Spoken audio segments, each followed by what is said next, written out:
we move on to the next item on the list, which is the Smart DRX feature. Now this has a bit of a history in the Nokia system, and the latest feature, Smart DRX, comes on top of some sort of basic DRX, and we might be well advised to recap the original feature so that it's easy to understand the extension. That's a great point. So let's go through this. Okay, the Smart DRX. Well, let's talk about basic DRX. First of all, we enable it or we disable it. We enable it or disable the feature. We also look at our subscribers and say, okay, does the subscriber need to use DRX? Well, first of all, what's the purpose of DRX? The purpose of DRX has been to save battery, right? Mm-hmm. So there are some vehicles that we're selling in the United States right now, and I'm pretty sure they're in other parts of the world. But some of the vehicles have an LTE radio or an LTE phone built into them. And then in one of the models, they are actually using it as a Wi-Fi hotspot inside the vehicle for whoever's in the vehicle to be able to use the Wi-Fi hotspot, but using it as an LTE modem. But does that device need a battery? Need to save battery? No. The engine of the vehicle is running and charging the battery, so it does not need it. So we will not apply DRX to those subscribers. The ones that we'll apply to is our regular cell phone. So we apply it true so that we'll take into consideration the type of device, and therefore we use it appropriately in the network.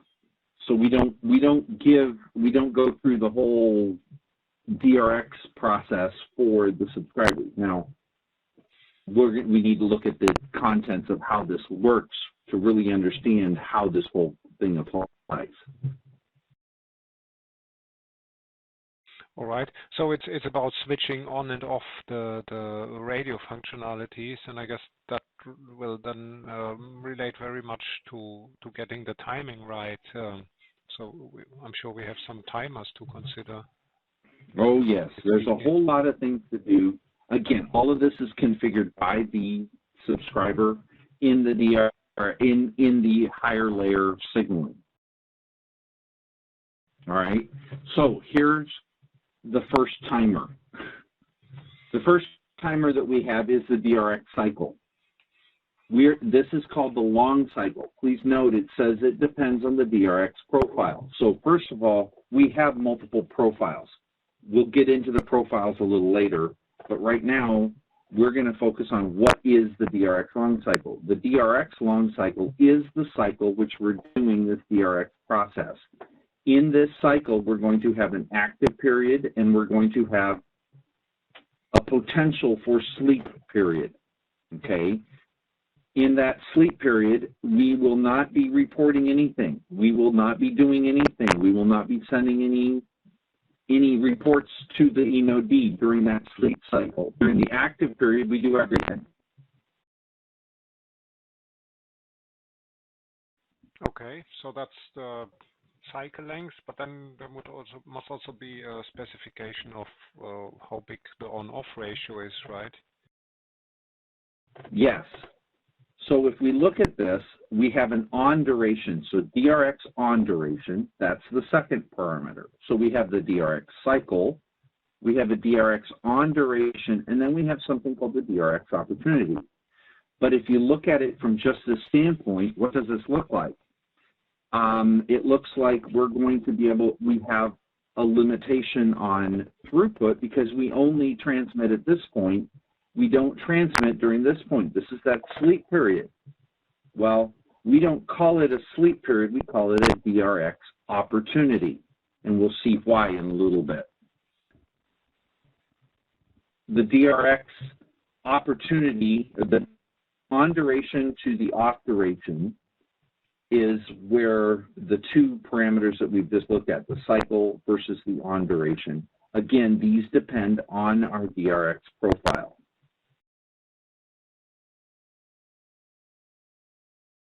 All right. Could we have an operational example to see how this works together? Okay, in the DRX in the connected mode. Okay, so there's actually a timer I'm missing here. Okay, there is a timer that I'll refer to. It's right here. It's called DRX inactivity timer. So if I go back here for a second, the on duration, there's a DRX inactivity timer. So if I have a period of inactivity in the on duration that it reaches at the end, I have a period of inactivity, then I will go into a sleep mode where I will not monitor.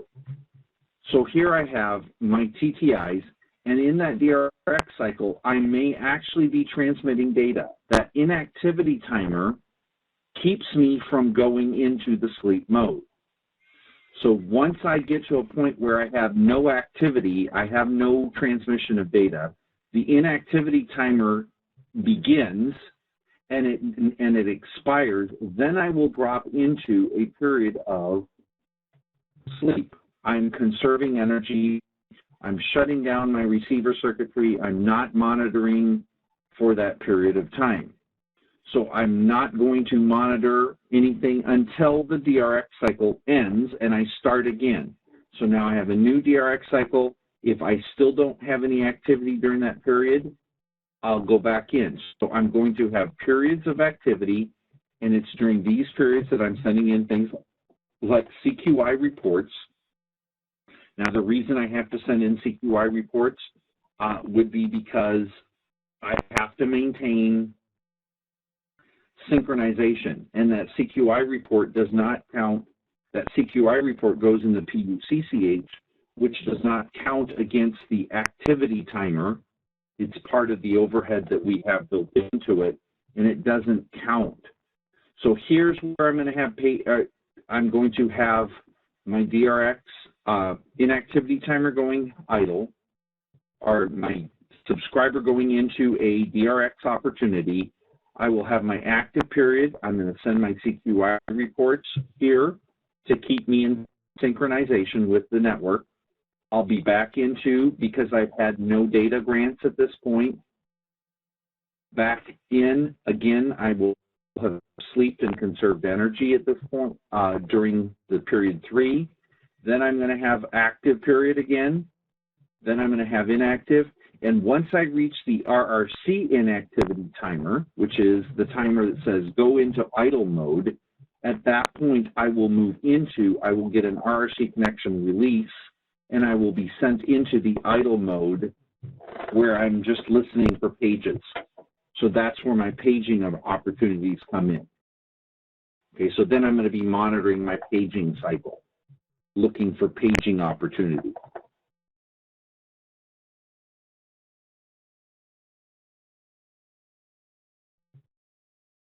So I kind of was talking a little bit about the timing opportunities and the timing alignment.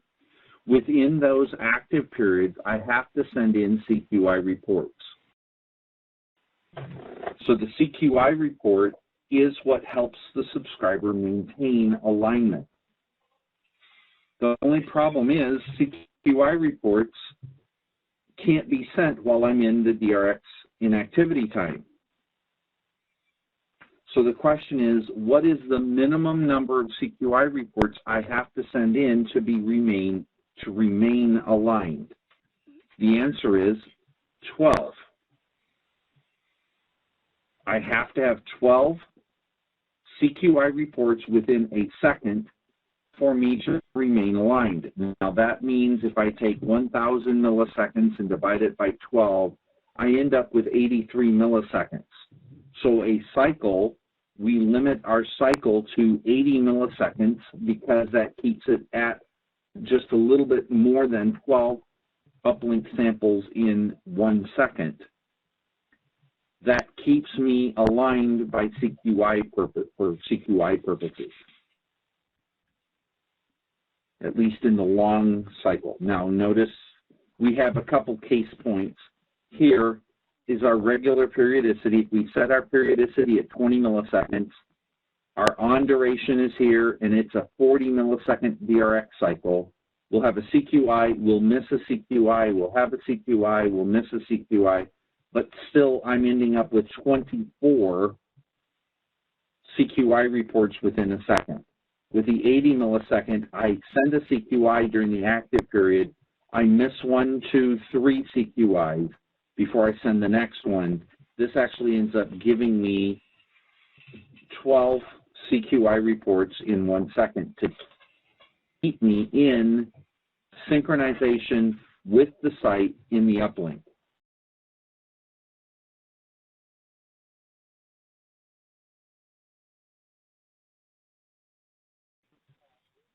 Before we can move on to SmartDRX, we still have some other options which are called extended DRX settings. What about that? Yes, the extended DRX settings kind of go against what we just talked about. What is extended DRX? Well, extended DRX has to do with some additional profiles that we add. Initially, the profiles were set so that they remained in synchronization. But there are some additional profiles that allow the subscriber to not send in CQI reports every 80 milliseconds. Therefore, I will lose synchronization. So we will lose the timing alignment. So we have our regular timing alignment at advanced, timing advanced. How do we prevent the subscriber from losing synchronization in the uplink? Because it hasn't been sending in CQI and we haven't been sending in timing advance messages to the subscriber, well, we will support the long DRX because with the new DRX profiles, with these extended DRX profiles, we actually have some additional timing advance, or we allow the subscriber to go out of sync. That means we can have the longer DRX cycle supported. So, for example, in 3GPP, we have some cycles that are a lot longer than 80 milliseconds. Therefore, those subscribers would be out of sync because they were not able to send in that 12 CQI reports. Okay, so longer DRX cycles mean more battery saving. How long could they eventually become? That's a really great question. The long cycle in the DRX, the extended DRX mode, is anywhere from 160 milliseconds all the way to 2.56 seconds. Very long cycle. Yes, they save a whole lot of battery, a lot more battery. So we have a very long DRX cycle, but the subscriber is now out of sync. So it's in sync until my timing advance timer expires, which is 160 milliseconds. And my out of sync period, then the subscriber would be in the out of sync period. And if I need to resynchronize it, I will need to use a function called the PDCCH order, which tells the subscriber it needs to use the random access channel to resynchronize so that I can send it data in the downlink and it can send an ACK or NAC without stepping on top of other subscribers.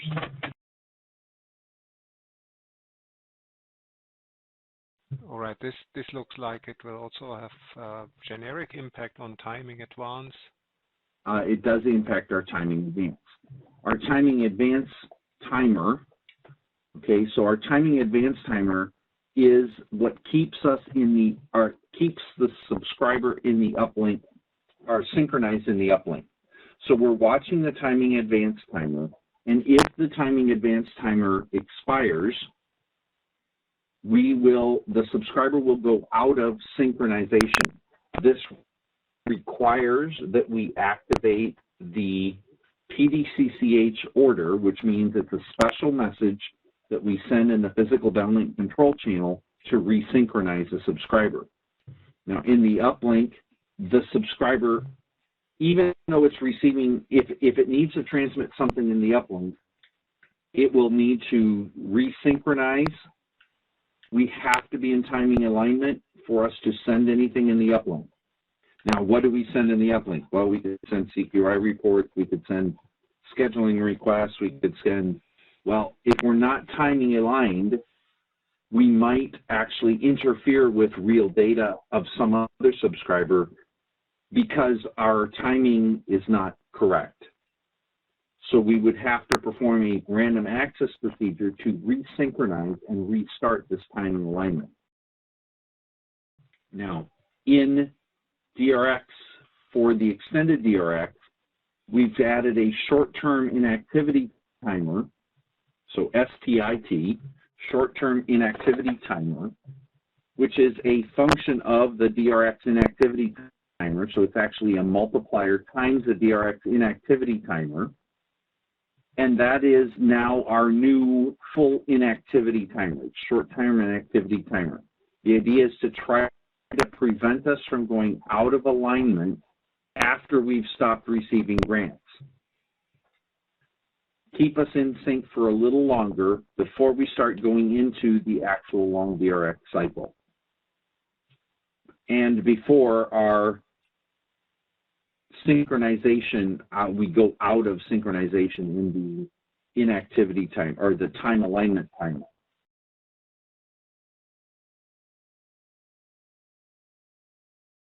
All right, so this was it about old style DRX. Now, what changes do we see with the new Smart DRX feature? Smart DRX is really an implementation of a new type of DRX cycle called a short DRX cycle. Now, in the previous version, I'll show you, in the previous version, you notice that the short-term inactivity timer, the subscriber remained active for that entire short-term inactivity timer. It was always monitoring the PDCC8, so it did not consume, it still was consuming a lot of resources. In the short term, or in the Smart DRX, what it does is we start a short cycle DRX during that short-term inactivity timer. So we start that short-term inactivity timer, we go through the the cycles, we use a short cycle, and once the short-term inactivity timer expires, then we move into a long cycle DRX.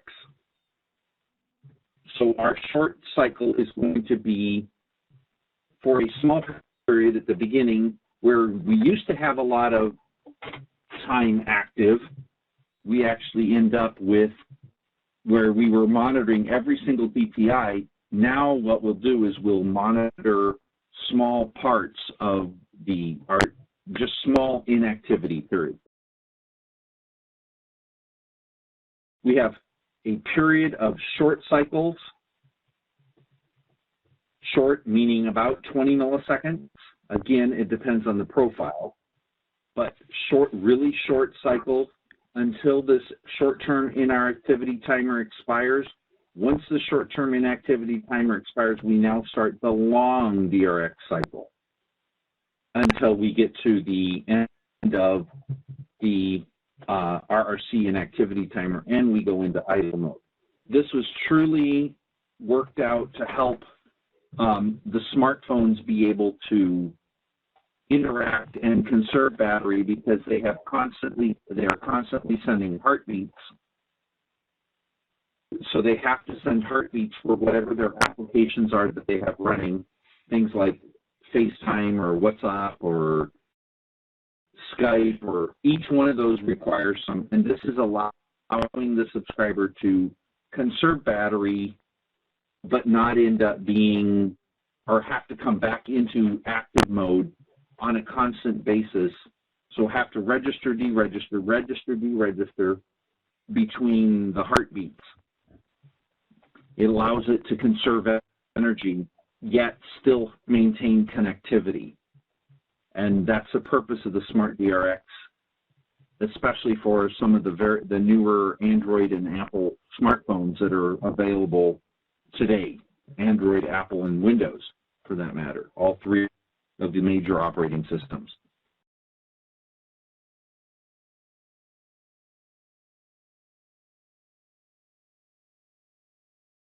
All right. So then it seems we've come to the last item for this section, and this is about the extended voice over LTE talk time. It also relates to DRX in some way, doesn't it? Yeah, actually it does. And what we're looking at is in release 70, well, prior to release 70, our scheduling requests and uplink grants did not happen necessarily. We would have a ramp-up period. We'd start our DRX cycle, and we could actually send a scheduling request in the middle of the sleep period. And then we had to monitor the PDCCX during that period of time. So so we were not aligning our scheduling requests and our ACNACs, well, our scheduling requests in particular, were not synchronized to the uplink frames of the DRX cycle. What we do in RL70 is actually align them. So now, the only place you send a scheduling request is in the DRX cycle. Prior to that, we had not aligned the two. That way, the subscriber sends the DRX, and this is where I would monitor for the ACNACs for hybrid ARQ retransmissions. So I can schedule request, I get a downlink grant for the uplink. Here's the uplink transmission, and then I may have ACNACs during that period, or I may have retransmissions, hybrid ARQ retransmissions during the inactivity period. But I am not going to be getting the scheduling request because a VoIP frame appeared in the middle of my DRX cycle. So this VoIP frame on the uplink appears here. We are going to delay it into the next DRX cycle for the scheduling request, because our scheduling request will now align with the DRX cycle. This helps improve vastly the amount of resources or the amount of energy that the subscriber uses in transmission and monitoring. Good example of gains from coordinated behavior. How does the network handle this in detail? Okay, so the network works by doing, what it does is when I go into the DRX mode, it aligns the cycle of the DRX. Okay, because originally this is what it was. RL70 will take that scheduling request, and it does two changes to the scheduling request. First of all, it aligns it with the DRX cycle. So the the PUCCH resource, where the subscriber has been sending the scheduling request, will be modified or changed to fall within the DRX cycle. Now, whether that's the DRX cycle is made to begin where that resource is assigned, or the resource is reassigned to be within that period. So it will align the scheduling request of the PUCCH, the physical uplink control channel resource, and it will put it into the DRX cycle. Secondly, it will also modify the variable rate of that, or the periodicity of that scheduling request. So what that means is, if the scheduling request was originally 20 milliseconds, I had an option for a scheduling request every 20 milliseconds. What I'm going to do in release 70, when the subscriber goes into this DRX mode, I will make that scheduling periodicity the same as the DRX long cycle, so that the subscriber does not have periods in the middle of the cycle where it would be doing regular scheduling requests. So now we've synchronized not only the position of the subscriber scheduling request, but also the length of time between scheduling requests.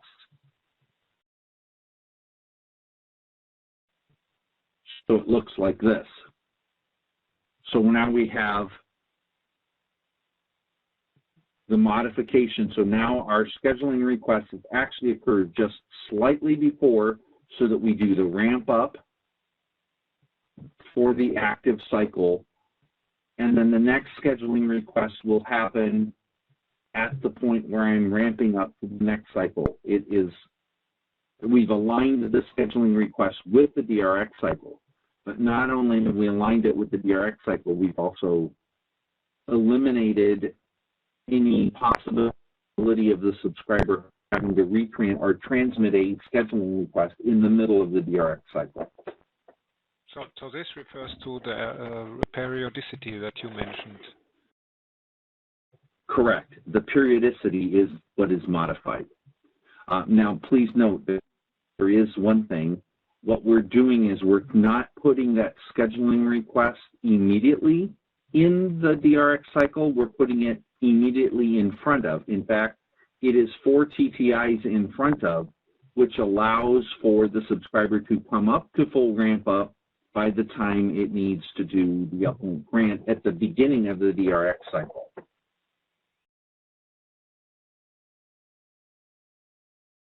So we're aligning it with that periodicity. Also notice, too, that we're talking about this PCQI is actually dealing with the periodicity of the CQI reports.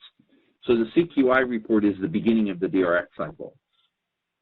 The scheduling request will come just before that to align. Therefore, we're actually optimally using that uplink DRX cycle, that active period, for data, but we're also not creating places in the middle of the DRX. So we efficiently use that resource using this extended VoLTE talk time. So we're being more efficient in the utilization of our resources, and we're conserving the subscribers' battery power, which means we're getting the best of both worlds.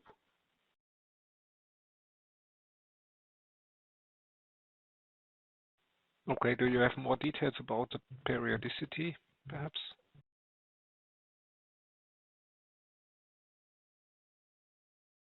The periodicity, again, the periodicity is aligned.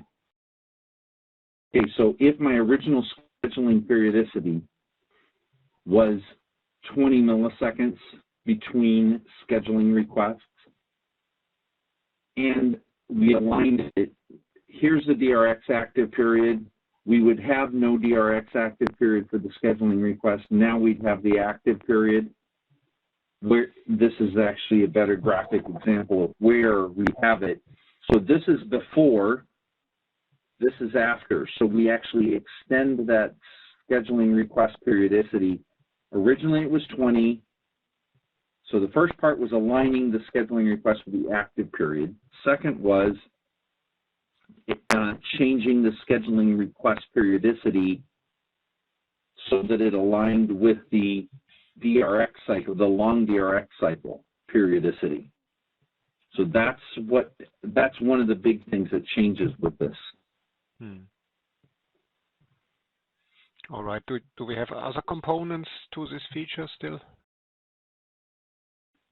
The hybrid, the PDCCH monitoring, we can also reduce in the PDC the number of times that we will monitor for hybrid ARQ retransmissions. So if we have, say we have the regular subscriber gets 10 retransmissions for the if they have had an ACK or an ACK. Okay, so they have 10 options for retransmissions. With this hybrid ARQ, with this extended VoLTE talk time, we can actually reduce that retransmission in the DRX mode so that instead of having all of these retransmissions that I was able to do, so I have to look for retransmissions here, I actually reduce the number of maximum retransmissions in the uplink to a smaller amount,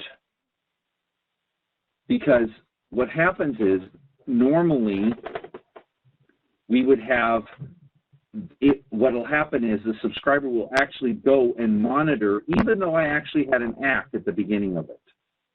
So I sent the data in the uplink, I got an ACK in the downlink, but I'm still coming active to monitor the PDCCH even though we know that there are no retransmissions in place.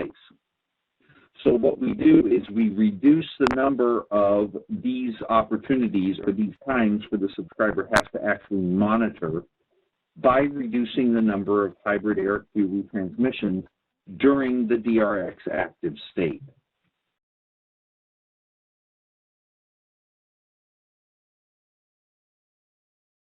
All right, that seems logical. The slide also talks about block error rate modifications. What about that?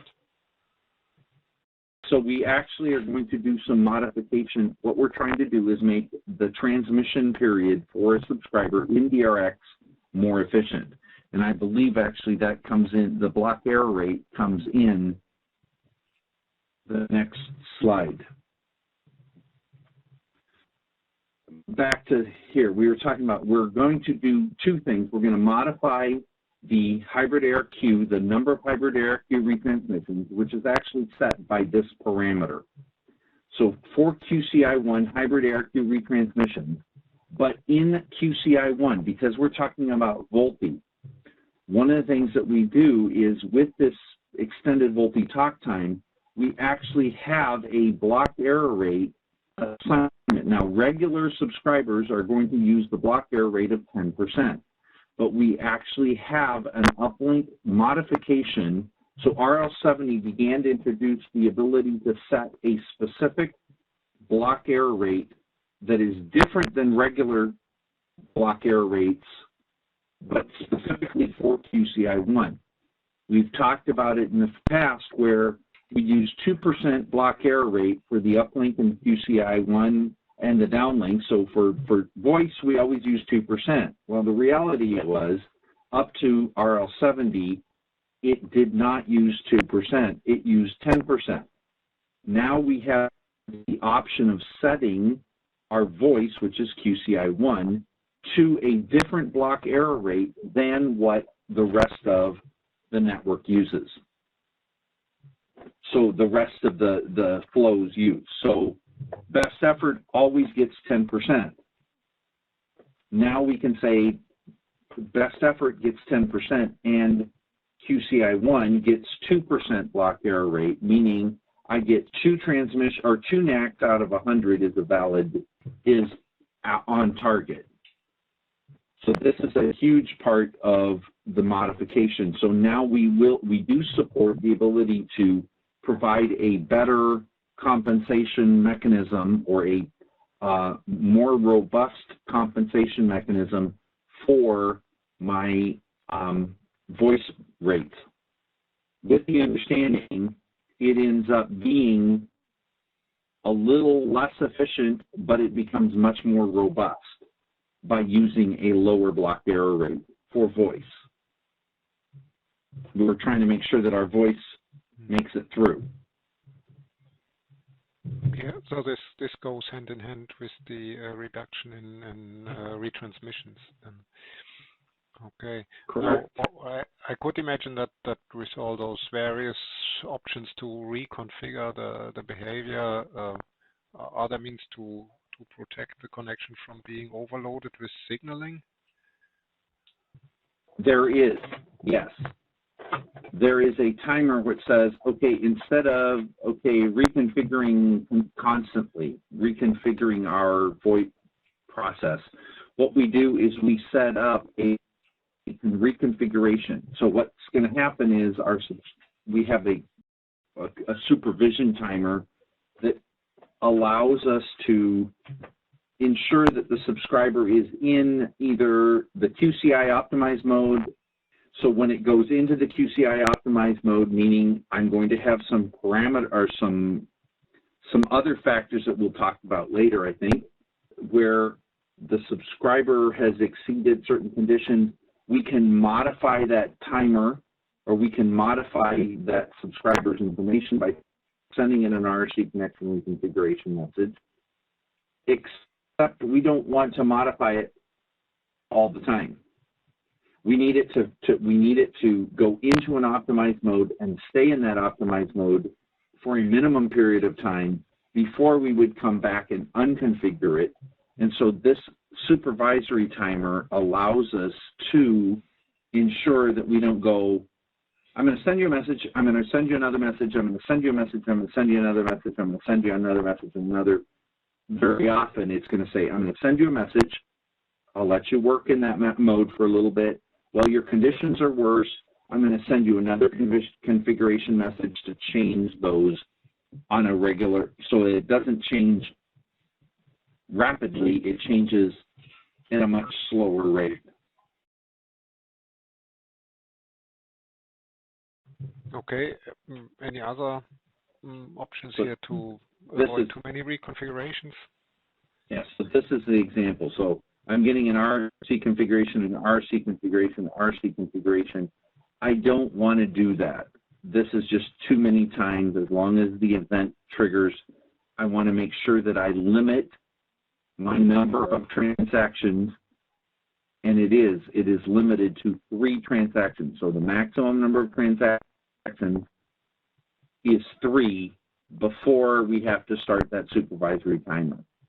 So we'll let you reconfigure 3 times, but then after that, you've got to at least wait 3 seconds or wait whatever the other timer is. This timer is before we will go ahead and reconfigure again. So an event triggers it, but we will limit you to a maximum number of 3. So the timer is this one.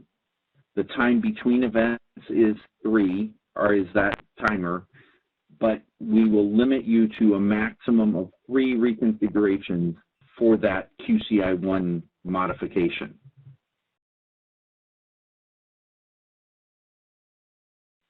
So looking at it this way, we have the QCI1 established.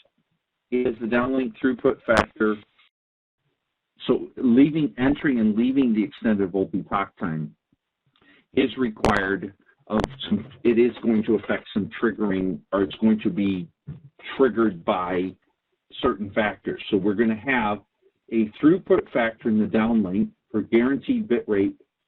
Is the UV's through downlink throughput less than this factor? If it is, yes, then is the uplink throughput less than this factor? If it is, then we're going to reconfigure the parameters. If it is not, if the downlink is not less than the throughput factor for the downlink for guaranteed bit rate, no.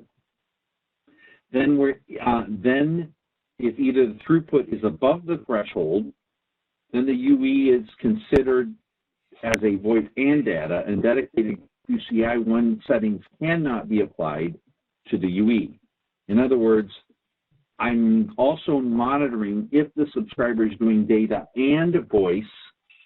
I cannot apply the C2E factor because I have not dropped below that throughput factor.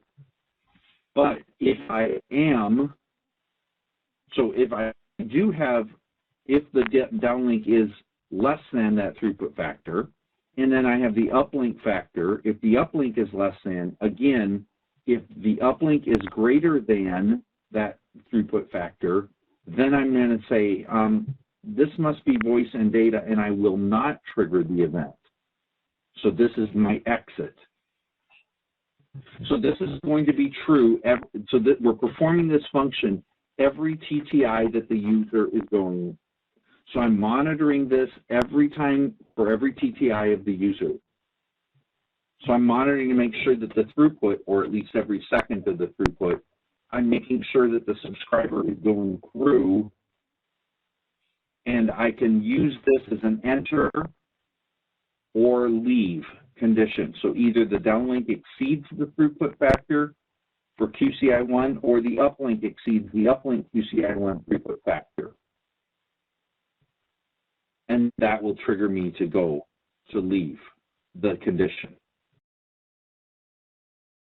So finally, we have our parameters, all kinds of different little parameters. So here we're calling the EVTT is extended VoLTE talk time configuration. We activate the extended VoLTE talk time configuration. Here's the configuration for the events. Again, notice please that this is the different objects that they're in. We have our QCI1 reconfiguration stop timer, how often. So the idea is we don't want to come in and out of this very quickly. Okay, so our throughput factor, this is the multiplier times the for the downlink. This is the factor we just looked at for throughput for downlink, uplink. We have our hybrid ARQ maximum retransmissions because we're using a more robust QC target, which is the last parameters. So for one's for the downlink and one's for the uplink, because we're using more robust targets, we can also send fewer hybrid ARQs. Expect to send fewer hybrid ARQs. And that's what we have on the VoLTE performance features. Thanks for your attention.